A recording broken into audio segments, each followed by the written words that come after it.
মানুষ মানুষের জন্য, আর এই কথাটার সাথে আমরা আরেকটু কথা সংযোজন করছি, মাই টিভি প্রতিবন্ধী মানুষজনদেরও জন্য।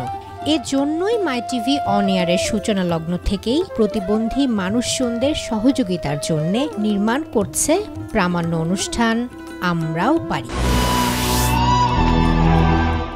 প্রতিবন্ধী এই কথাটির সাথে এক ধরনের নীরব কষ্ট সম্পৃক্ত। মনের অজান্তেই কিছু লোকজনের নিভৃত কান্না ভেসে আসে আমাদের অন্তর্যন্ত্রে। তবে আজ অনেক সচেতন মানুষজন এগিয়ে এসছেন এইসব মানুষজনের সহযোগিতায়।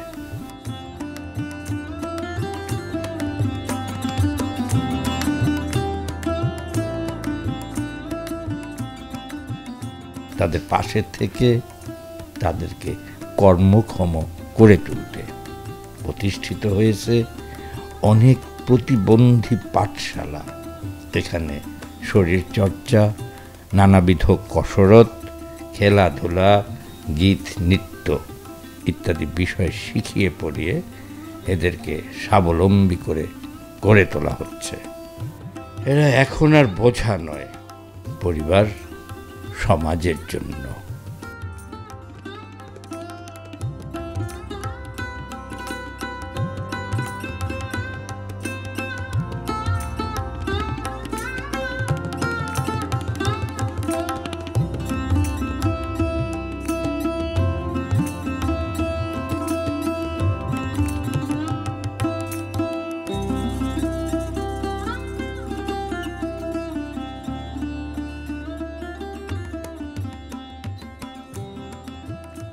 কি শিখো এখানে? আমি লেখা করি, রং করি, সব করি। ভালোবাসে কে বেশি, মা, বাবা না ভাই? আমার আব্বু, আমার ভাই জানে। পড়ালেখা যতটুকুই করতেছে তার পাশাপাশি তাদের ব্যায়াম দরকার, খেলাধুলা দরকার, একটু বাদ্যযন্ত্র দরকার, তাদের একটু আনন্দের দরকার। যারা কিছুক্ষণ মনে করেন যে কিছুক্ষণ হয়তো আনন্দ করলো, কিছুক্ষণ লেখাপড়া করলো, এইসব জিনিসপত্র এখানে তো নাই। তারা যদি এইসব জিনিসপত্র দিতে পারে, অথবা বিভিন্ন সময় একটা ট্যুর করতে পারে, বিভিন্ন জায়গায় নিতে পারে, যারা বিত্তশালী ব্যক্তি তারা তো করতেই পারে, বিভিন্ন প্রতিষ্ঠানের উদ্যোগ নিয়ে করতে পারে, অথবা যারা বড় লোক ধনবান ব্যক্তি তারাও আগে যেতে পারে, আগে এসে হয়তো বাচ্চাদের জন্য কিছু করতে চায়, করতে পারবে। আমি তো বাচ্চা নিয়ে বাড়িতেও যাইতে পারি না, শুধু কথার জন্য যে আমার বাচ্চাটা নিয়ে আমি রাস্তায় হাঁটবো, 10 জন ধরে বলবে যে তোমার বাচ্চা কেন এরকম, কী জন্য হলো, কেন হলো। প্রশ্ন তো উত্তর দেওয়ার কোনো ভাষা নেই। এখন ফ্যামিলির মধ্যে দিলে হয়তো তারা মনে করেন যে ফ্যামিলির মধ্যে এরকম আছে। এমন একটা ঘটনা হয়েছে, আমার বাচ্চা তো লাল জিনিসটা পছন্দ করে, যে কোনো জিনিস, সেটা হয়তো সে নিবেই, যেহেতু বাচ্চাটা এটা নিবেই, দিলাম, জোর করেই দিলাম, সে তো এটা পছন্দ করতেছে না, যে কেন এটা তার হাতে যাবে, কেন নিবে। ওই কষ্টটা সবচেয়ে বেশি লাগছে, ওটাই আমার কাছে।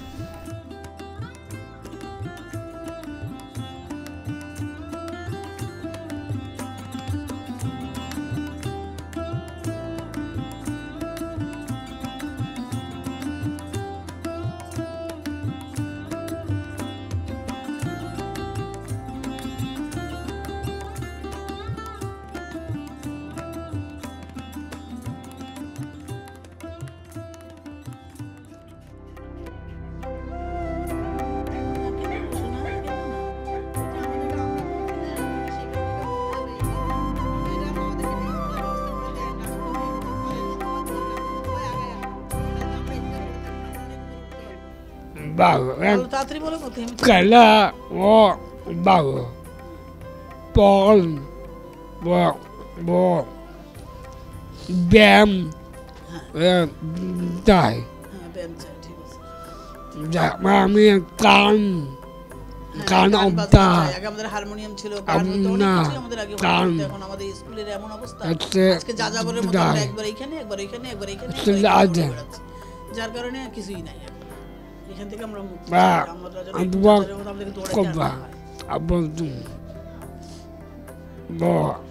বাবা আছেন কেনা এমন একদিন আসিতেও পারে, সেদিন তুমিও কাঁদিবে। জীবন এক অনিশ্চিত পথযাত্রা, কেউ জানি না কখন থামাবেন বিধাতা। সুখ দুঃখ মিলিয়েই তো আমাদের চলা। মসৃণ পথ হয়ে উঠতে পারে খানা খন্দে, ডোবা নালায়, জঞ্জাল জঙ্গলে ভরা। তাই সুযোগ থাকলে ভালো কাজের সাথে সুস্থ সবল সফল মানুষদের, প্রতিবন্ধী মানুষজনের পাশে দাঁড়িয়ে সহযোগিতা করা। মাও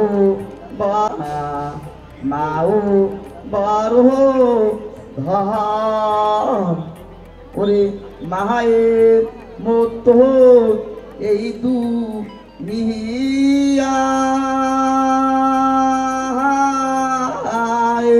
নাই কোনো জনরে মাও বড় ধন সুগুনারি ওরে মাও বড় ধন সুগুনারি। মায়ের মায়া শীতল রে ছায়া মনে দেখবা বিহিয়া ভাই রে মনে দেখবা বিহিয়া মায়ের মায়া শীতল রে ছায়া।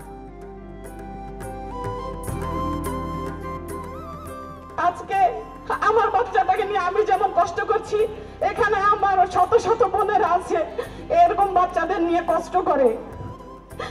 তাদেরকে নিয়ে কোনো সামাজিক পরিবেশে তারা যেতে পারে না, তাদেরকে নিয়ে ঘরেই পড়ে থাকতে হয়। তো আমার এই বাচ্চাটাকে ছোট সময় ডাক্তার বলেছে তাকে নিয়ে থেরাপি দিয়ে নিয়ে আসো। আমাকে যেতে হয়েছে সেই আবার সিআরপিতে, যেখানে যাওয়া আমার পক্ষে সম্ভব হয় নাই। আজকে আমার বাচ্চাটা যদি একটু নিজের কাজটা নিজে করতে পারতো তাহলে আমাকে এই কষ্টটা করতে হতো না। আজকে আমি মা বলে আমার বাচ্চাটাকে নিয়ে আমি এই কষ্টটা করি, কিন্তু আমি যখন থাকবো না আমার বাচ্চাকে নিয়ে এটা কে করবে?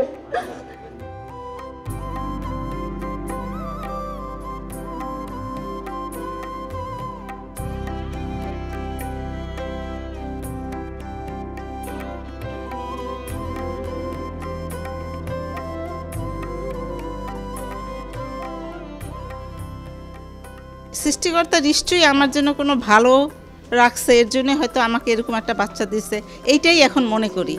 কারণ সৃষ্টিকর্তা মানুষকে সব কিছু বুঝেই দেয়। হয়তো সে আমাকে পছন্দ করছে এই বাচ্চার জন্য, আমাকে ওইভাবেই যে এই বাচ্চার আমি টেক কেয়ার করতে পারবো, সেই জন্যই সে আমাকে এরকম একটা বাচ্চা দিছে। আমি তো আর ওকে ফেলতে পারবো না, আমি তো মা, আমি তো ফেলতে পারবো না। আমি এখন শুধু দোয়া করি যে আমি যদি মানে কখনো মারা যাই তাহলে আমার বাচ্চাটাকে কে দেখবে। আমার মানে এটাই মনে হয় আর কি মাঝে মাঝে, যে আমি মারা গেলে কে দেখবে আমার বাচ্চাকে। এর জন্য দোয়া করি যাতে আমার আগেই আমার সন্তানটা যেন চলে যায়, আমি যেন দেখে যেতে পারি। কারণ আমি মারা গেলে আমার বাচ্চাকে কে দেখবে, সবসময় এই চিন্তাই করি আর কি।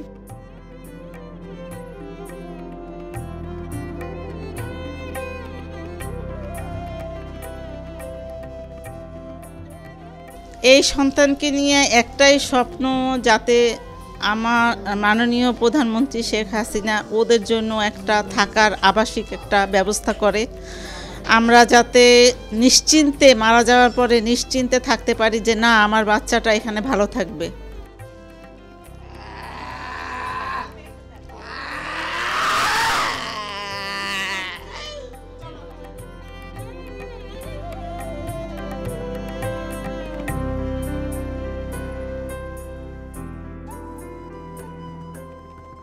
আমাদের শিশুদের নিয়ে সবাই হয়তো লেখালেখি করে, সেমিনার করে, কথা বলে, কিন্তু বাস্তব ভিত্তিক কাজ করার জন্য, তৃণমূলে কাজ করার জন্য তেমন কেউ এগিয়ে আসে না।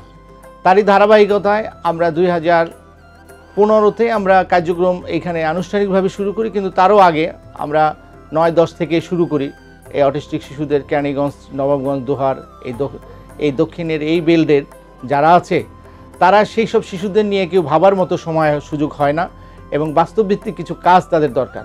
বিশেষ করে তাদের থেরাপিউটিক্যাল কাজ দরকার, যার মাধ্যমে তারা দেখা যায় যেসব সেরিব্রাল পালসি বা শিশুরা রয়েছে তাদের সুস্থতার জন্য যেমন থেরাপিক্যাল কাজ রয়েছে, বিভিন্ন ট্রিটমেন্ট রয়েছে, তারপরে সাথে সাথে তাদের সাইকোলজি অ্যাসেসমেন্ট রয়েছে, তাদের একাডেমিক কাজ রয়েছে।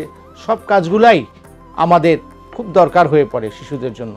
তখন আমরা সেই অভিজ্ঞ শিক্ষক মণ্ডলী নিয়ে এবং আমরাও নিজেরাও বিভিন্নভাবে জাতীয় পর্যায়ে বিভিন্ন জায়গা থেকে ঢাকা ইউনিভার্সিটি সহ বিএসএমইউ থেকে আমরা শিশুদের উপরে পোস্ট গ্রাজুয়েট করি আমি, এবং আমার যারা শিক্ষক মণ্ডলী রয়েছে সবাই এই পেশায় তারা দীক্ষা গ্রহণ করে, এবং তারা সবাই এই পেশায় খুব দক্ষ একজন কর্মী, এবং আমাদের হাত ধরে আজকে শত শত শিশুরা আজকে সমাজের মূল ধারায় ফিরে আসছে। এবং আমাদের অর্জন হচ্ছে এখানে দুস্থ এবং মা বাবা নেই এরকম শিশু রয়েছে, এবং যেসব মায়েরা সমাজে প্রতিবন্ধী শিশুদেরকে বোঝা ভেবে নিজেরা কষ্ট পেত, এবং এই প্রতিবন্ধী শিশুর জন্য অনেকে বাবাও হারিয়েছে, অনেক বাবাও তাদেরকে রেখে চলে গিয়েছে, এবং তাদেরকে বলা হয় অটিস্টিক শিশু সমাজের বোঝা বলা হয় এই কারণে তাদের মনে হয় কোনো পাপের ফসল হিসাবে মনে করত।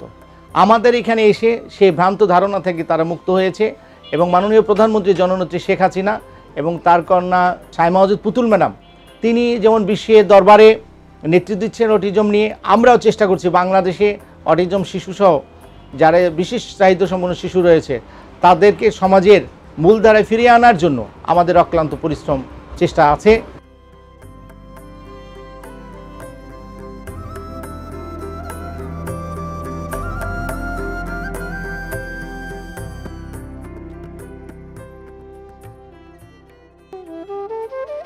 ছোটবেলায় আমরা স্কুলে দিয়েছিলাম, ওই সময় অ্যাবনর্মাল টাইপের মানে স্কুলে বসতো, এরপরে মারামারি করতো, এর বোতল ছিঁড়ে নিয়ে আসতো শার্টের, ওই পেন্সিল ভাঙতো, এগুলো সব কাছ থেকে নালিশ আসতো আর কি। আর বিভিন্ন বাসা টাসা থাকলে বাড়িওয়ালাদের কথা শুনতে হতো।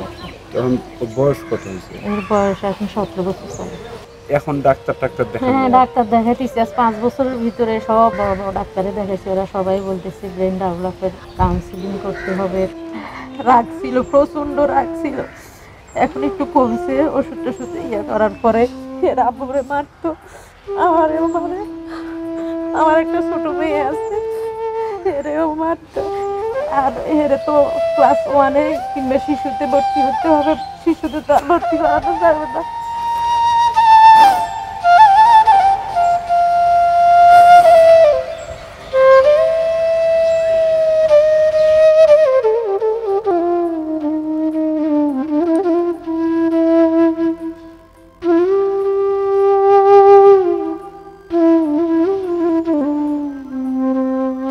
মাননীয় প্রধানমন্ত্রীর কাছে একটা আবেদন যে একটু স্কুলের ব্যবস্থা করে আর কি, এদেরকে যে সব বাচ্চারা আছে শুধু একটা স্কুলের ব্যবস্থা করে দিলে হেরা যেন বুঝে যে আমরা নিজেদের স্কুল আছে, আমরা সবকিছু পড়ালেখা করতে পারি, সবকিছু করতে পারি। এদের মনের ভিতরে তো একটা সাহায্য। দক্ষিণখানে একটা স্কুল নেই, একটা প্রতিবন্ধী স্কুল যদি দক্ষিণখানে হয় সেটা আপনাদের জন্য অবশ্যই অনেক ভালো, অনেক ভালো, অনেক ভালো। শুধু আমার বাচ্চা না, এরকম বহুত বাচ্চা আছে যে মনের ভিতরে যে একটা দুঃখ কষ্ট মাদের, এগুলা তো আর অন্য কেউ প্রকাশ করতে পারে না।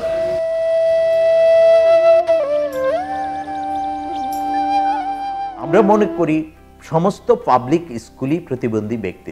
এটার লজিকটা হচ্ছে, আপনি যখন একটা সাধারণ যে পাবলিক স্কুল আছে সেখানে একটা প্রতিবন্ধী মানুষ পড়লে তখন সে অন্যান্য বাচ্চাদের সাথে মিশতে পারবে এবং তার সাইকোলজি লেভেলটা চেঞ্জ হবে, এবং অন্যান্য বাচ্চারা এখানে পরিবর্তন হবে, তারাও প্রতিবন্ধী ব্যক্তিদের চ্যালেঞ্জগুলোর সাথে তারা সচেতন হবে। আলাদাভাবে যদি শিক্ষিত হয়, স্কুলে পড়ালেখা করে, আলাদা স্কুলে পড়ে, তখন সেই ছেলেটি তো আপনার ওইভাবে মেন্টালি তার সেভাবে গ্রোথ হবে না, সেভাবে ডেভেলপমেন্ট হবে না, সেভাবে নলেজেবল হবে না, সে সোশ্যালাইজ হবে না, সমাজের অন্যান্য মানুষের ক্যারেক্টার বৈশিষ্ট্যের সাথে সে পরিচিত হতে পারবে না। এটা আমাদেরকে বুঝবার ব্যাপার, এটি আমাদেরকে, it is a kind of intellectual বিষয়। আমাদের এখানে যে পাবলিক স্কুল, স্কুলগুলো কার টাকায় চলে? জনগণের টাকায় চলে। যে প্রতিবন্ধীকে আপনি ভর্তি করছেন না, সেই প্রতিবন্ধীর কাছ থেকে আপনি ইনডাইরেক্ট ট্যাক্স নিয়ে আপনি স্কুল চালাচ্ছেন। কিন্তু ওই স্কুল অথরিটি, ওই management, school management, they don't aware it. তারা রিয়েলাইজ করে না, তাদের ভিতরে সেই আত্ম উপলব্ধি নেই। দে আর দি ডিসেবল। আমি বলবো যে এই মানুষগুলো হচ্ছে প্রতিবন্ধী ব্যক্তি। আমার প্রতিবন্ধী ব্যক্তিরা প্রতিবন্ধী ব্যক্তি নয়, কারণ এরা তো কন্ট্রিবিউট করছে ন্যাশনকে, আর তারা সেই কন্ট্রিবিউশনটাকে দুর্বল করছে, উইক করছে। কন্ট্রিবিউশনটা যেন আপনার বেটার না হয় সেই জন্য তারা ব্যারিয়ার সৃষ্টি করছে। আমি যদি উচ্চশিক্ষিত হই, আমি যদি দক্ষ হই, তখন আমি ভালো জব করব, ভালোভাবে কাজ করব, তো স্বাভাবিকভাবে আমার ট্যাক্সের পরিমাণ বেড়ে যাবে, আমার মানের পরিমাণ বেড়ে যাবে। এতে করে আমার দেশের স্ট্যাটাস বাড়বে, আমার দেশের ডিগনিটি বাড়বে, আমাদের দেশের কোয়ালিটি বাড়বে, আমার দেশের সুনাম বাড়বে, আমার দেশের গ্রহণযোগ্যতা পৃথিবীতে বেড়ে উঠবে। এটা তো বুঝবার ব্যাপার। এই বুঝ শক্তিটা তো আমাদের দেশের যারা এই কাজ করে তাদের ভিতরে এটা আসতে হবে।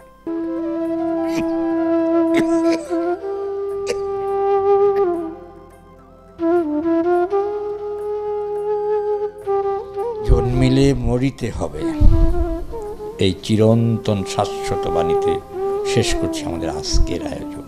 আমরাও পারি। তবে বিত্তবানদের প্রতি বিনীত আর্জি, প্রতিবন্ধী মানুষজনের পাশে থাকবেন, সাথে থাকবেন, সহযোগিতায়